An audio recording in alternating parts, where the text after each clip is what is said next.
என்னோட லைஃப்பில் டெய்லி சேவிங்ஸ்ன்றது கண்டிப்பாக இருக்கும். அது ரூ. 5 இருக்கலாம், ரூ. 50 இருக்கலாம், ரூ. 500 இருக்கலாம். அது அன்னைக்கு நாளை பொறுத்தது தான். ஆனால் சேவிங்ஸ்ன்றது என்னோட லைஃப்பில் ஒரு நாளும் இல்லாமல் இருந்தது கிடையாது. ரூ. 2 இருந்தாலும் கண்டிப்பாக சேவிங்ஸில் வந்து போட்டுருவேன்.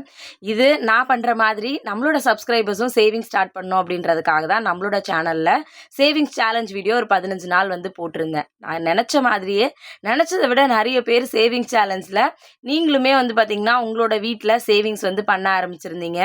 15 டேஸ் கழிச்சு எவ்வளோ அமௌண்ட் சேர்த்துருந்தீங்க அப்படின்றத கண்டிப்பாக வீடியோவில் ஷேர் பண்ணுறேன்னு சொல்லியிருந்தேன். என்னோட மொத்த அமௌண்ட் இந்த 15 நாளைக்கு ரூ. 1170 வந்து நான் சேவிங்ஸ் வந்து பண்ணியிருந்தேன். நேற்றே நிறைய பேர் அக்கா நாங்களுமே இவ்வளோ அமௌண்ட் சேவ் பண்ணியிருந்தோம்னு சொல்லிட்டு எனக்கு பர்சனலாகவும் கமெண்ட்ஸ்லையுமே வந்து சொல்லியிருந்தீங்க. ரொம்ப ஹாப்பியாக இருந்தது. நம்மளுடைய சேவிங்ஸ் சேலஞ்ச் வீடியோ இன்னையோட வந்து முடியுது. டெய்லி முடிஞ்ச அளவுக்கு கண்டிப்பாக சேவிங்ஸ் வந்து பண்ணுங்கள். இந்த வீடியோவுக்கு சப்போர்ட் பண்ண எல்லாருக்குமே ரொம்ப தேங்க்ஸ். ரொம்ப ஹாப்பியாக இருந்துச்சு. Love you all.